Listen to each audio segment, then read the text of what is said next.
Bueno, en esta tarea académica uno hablaremos de las teorías y positivistas y la crítica al realismo jurídico, ¿no? La relación entre el derecho y la moral, así como la separación, es un tema de debate contemporáneo que ha ganado relevancia en los últimos 50 años debido a su naturaleza controvertida, ¿no?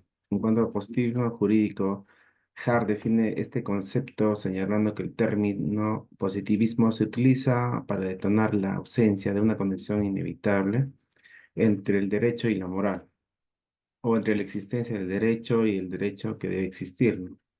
El concepto de la legislación que ha sido en el debate contemporáneo, a diferencia de Hart, otros teóricos como Working, Alexi y Ferrajoli, integran elementos adicionales para definir el derecho, no limitándose solo a las normas, sino incluyendo también aspectos morales.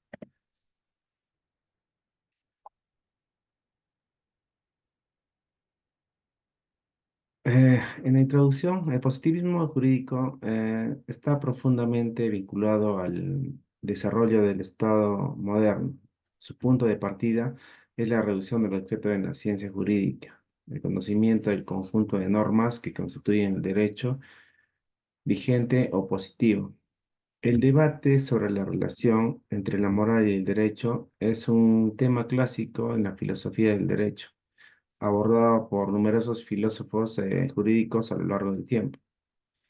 Ese análisis permitirá comprender mejor cómo la ética puede y debe influir en la educación jurídica, reflejando las exigencias en las prácticas jurídicas modernas.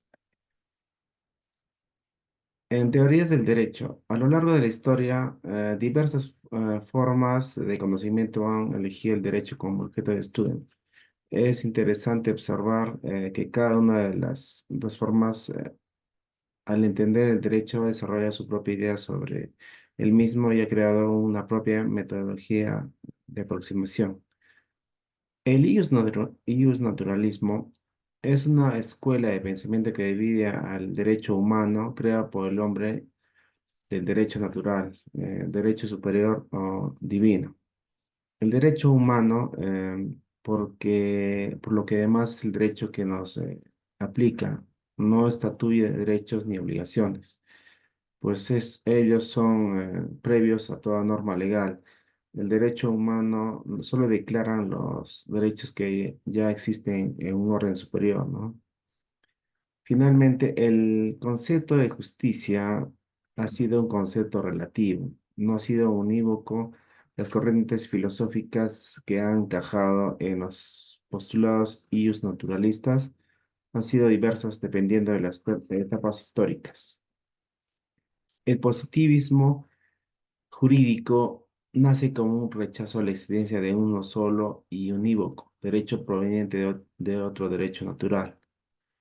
Para el positivista, cada grupo social respaldado por la fuerza crea su propio derecho. El grupo social lo que quiere es preservar su unidad y no piensa necesariamente en referentes de justicia abstractos, su finalidad es pragmática. Históricamente, el grupo social más fuerte ha sido el Estado. Por ejemplo, el Estado peruano, compuesto por todos los ciudadanos que viven en un territorio peruano, tiene un sistema jurídico propio y la Constitución establece las reglas para la creación de distintas normas jurídicas. Para la escuela positiva, entre cuyos principales exponentes tenemos a Kelsen, Harbaugh, el derecho está construido sobre la base de normas diseñadas que diseña el legislador como representante del grupo social, pero quien hace cumplir las normas es el juez. El realismo son muchas de las escuelas de realismo jurídico, pero todas ellas critican el concepto formalista de derecho que fue elaborado por el positivismo. Los criterios de validez de las normas hacen que el derecho se construya a espaldas de la realidad. Por eso se busca el realismo jurídico, es resaltar la eficacia en verdad que tiene el derecho. El positivismo excluyente de Kelsen en la teoría jurídico político Hans Kelsen, más allá de su teoría pura del derecho, plantea profundamente el modo de concebir los elementos medulares del sistema jurídico y la organización del Estado. El positivismo está íntimamente ligado al desarrollo del Estado contemporáneo y aunque con precedentes en los legistas medievales o en los juristas del Estado absoluto, surge al principio del siglo XIX. El punto de partida es la reducción del objeto de la ciencia jurídica, el conocimiento del conjunto de normas que constituyen el derecho vigente positivo. Como una pregunta es, ¿qué establece la teoría pura del derecho de Kelsen sobre el positivismo jurídico, ¿no? El positivismo jurídico culmina con la gran obra de Hans Kelsen, la teoría pura del derecho, publicada en 1911. El positivismo incluyente o metodológico de Hart es la figura más importante de la filosofía jurídica anglosajona en el siglo XX. El propósito de Hart no es dar una definición de derecho. En tal sentido, es una regla según la cual se puede poner a prueba la corrección de uso de la palabra. Su propio es hacer avanzar la teoría jurídica proporcionada un análisis más elaborado de la estructura de un sistema jurídico nacional y una mejor comprensión de las semejanzas y diferencias entre el derecho, la coerción y la moral como tipos de fenómenos sociales.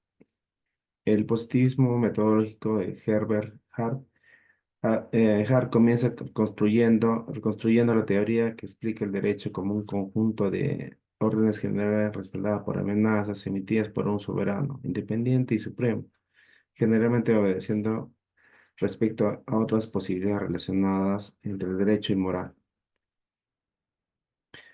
El positivismo crítico de Ferrajoli, pues bien, la tesis de Ferrajoli es lo que más hace posible, ¿no? Obliga a considerar en un nuevo plano el análisis de constitucionalismo contemporáneo, la existencia de constituciones rígidas.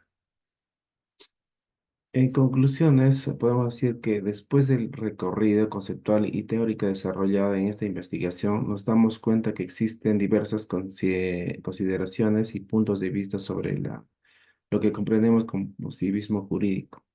Las expuestas tienen relación en sus características y con sus diferentes tesis, tanto incluyentes o excluyentes de la moral. No obstante, lo que conviene resaltar es que el positivismo jurídico es una gran teoría sustancialmente influenciada por las discusiones del positivismo filosófico, pero contiene sus propias caracterizaciones y tesis tales como evidenció nuestro análisis.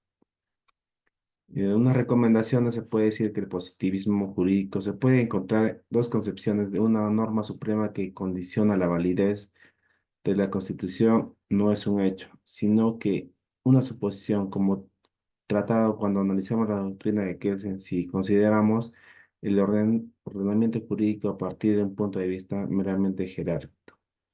Y ya del punto de vista lógico, la norma considera suprema será aquella que posibilita la revisión de la Constitución, ya que posibilita la alteración de las demás normas. Será así una metanorma que necesita ser presupuesta sin que pueda ser aprobada.